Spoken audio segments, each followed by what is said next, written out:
સુરતમાં કોંગ્રેસ નેતા દર્શન નાયકે રાજ્યના મુખ્યમંત્રીને રજૂઆત કરી। ભાઠા ખાતે તાપી નદીમાં પાળા યોજનાની જોગવાઈનો ભંગ કરી જમીનમાં પુરાણ કરાયું હોવાની ફરિયાદ કરાઈ। સુરતમાં કોંગ્રેસ નેતા દર્શન નાયકે રાજ્યના મુખ્યમંત્રીને રજૂઆત કરી હતી। ભાઠા ખાતે તાપી નદીમાં પાળા યોજનાની જોગવાઈનો ભંગ કરી જમીનમાં પુરાણ કરાયું હોય। તાપી નદીમાં કિનારાની સરકારી જમીન ઉપર ગેરકાયદેસર બાંધકામને લઈને ફરિયાદ કરવામાં આવી હતી। કોસ્ટલ રેગ્યુલેટરી ઝોનની જગ્યામાં કાયમી સ્ટ્રક્ચર બનાવી નદીની અંદર બાંધકામ કરવામાં આવી રહ્યું છે। આ બાંધકામ પૂરની પરિસ્થિતિમાં સુરતમાં આવનાર દિવસો માટે જોખમકારક હોઈ શકે છે। આ બાંધકામને કારણે તાપી નદીમાં પાણીના નિકાલ માટે પણ વ્યવસ્થામાં બાધા ઊભી થઈ શકે છે। તેના કારણે સુરતમાં પૂર આવવાની શક્યતાઓ દેખાઈ રહી છે। આ બાંધકામ કરનાર તમામ લોકો સામે કાર્યવાહી કરવામાં આવે એટલા માટે મુખ્યમંત્રીને પત્ર લખી રજૂઆત કરવામાં આવી છે। હા દર્શનભાઈ, કલેક્ટર કચેરીએ શું રજૂઆત માટે આવે? સુરત શહેરમાંથી પસાર થતી તાપી નદી અને ભાઠા પાસે લગભગ તાપી નદીની બાજુમાં 1000 થી 1200 વીંગા જેટલી સરકારી જમીન જે બેટમાં વર્ષોથી આ બેટ તરીકે ઓળખાય છે અને એની બાજુમાં જ 300 થી 350 જેટલી ખાનગી જમીનોના સર્વે નંબરો આવેલા છે। રાજ્ય સરકાર દ્વારા સિંચાઈ વિભાગ દ્વારા આ સમગ્ર વિભાગની બાજુમાં પાળા બનાવી દેવામાં આવ્યા છે। આ પાળાની અંદરમાં જમીન આવેલી છે અને એની બાજુમાંથી નદી પસાર થાય છે।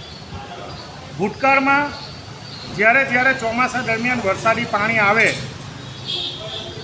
ત્યારે ખાનગી જમીનમાંથી પાણી પસાર થઈને એ નદી દ્વારા સીધું દરિયામાં પસાર થતું હતું અને આ ખુલ્લી જમીનમાં ભાઠા ગામના લોકો દ્વારા ફરતી ખેતી કરવામાં આવતી હતી। એ શાકભાજી હોય, ભાજી હોય, આ પ્રકારની ખેતી થતી હતી। પરંતુ હાલમાં ઘણા સુરત શહેરના જમીનના ખરીદી કરીને જે હીરાની સાથે સંકળાયેલા વેપારીઓ, મોટા રાજકીય માથાઓ અને જમીનનો ગેરકાયદેસર કબજો કરેલા એવા માફિયાઓ આ ખાનગી જમીનમાં જે CRZ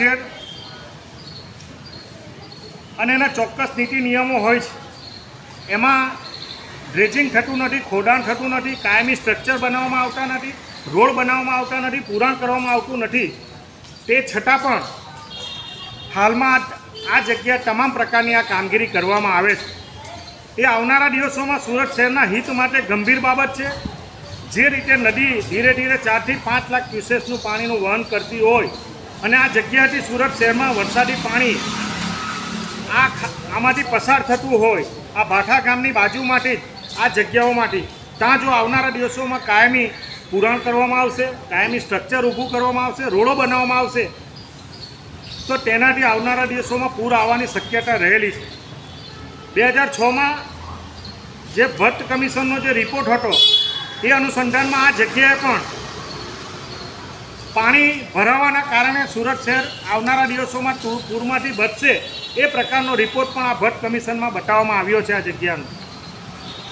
પરંતુ હાલમાં જે પ્રકારની પ્રવૃત્તિ ચાલે છે એના ભાઠા ગામના ખેડૂતો અને ત્યાંના આગેવાનોએ વારંવાર રજૂઆતો કરી હોવા છતાં તંત્રના દબાણ, રાજકીય દબાણના કારણે આ જગ્યા પૂરજોશમાં કામગીરી ચાલે છે।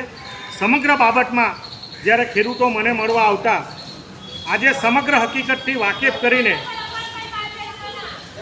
સુરત શહેરના હિતમાં અને લગભગ લાખો લોકોના હિતમાં કે આવનારા દિવસોમાં વધારે પાણી ભરાય તો સુરત શહેરમાં પૂર આવવાની શક્યતા રહેલી છે। તો માન્ય કલેક્ટરને રૂબરૂ મળીને લંબાણપૂર્વક ચર્ચા કરીને સમગ્ર પરિસ્થિતિનું સ્થળનું તપાસ થાય અને જે જવાબદાર લોકોએ આ ખાનગી પ્રકારની પ્રવૃત્તિ કરી છે એની આપણે કાયદાકીય પગલાં લેવામાં આવે। એ બાબતની લોકોના હિતમાં, સુરત શહેરના લોકોના હિતમાં અને તાપી નદી બચાવવાના હિતમાં આ પ્રકારની રજૂઆત કરી। દર્શનભાઈ, ખાસ કરીને જે પૂર આવે તેવી સ્થિતિ છે અને આ જમીન માફિયાઓને કોનું બળ હોય કે આટલું મોટું કરી શકતા હોય, શું લાગે છે? તમે RTI દ્વારા પણ જે માહિતી મળી કે આવી કોઈપણ પ્રકારની નદીની અંદર ખાનગી જમીન હોઈ શકે, જે સંપાદિત થયેલા પાળા છે એની બાજુમાં પણ પુરાણ કરીને એનો પણ કબજો કરી લેવામાં આવ્યો છે।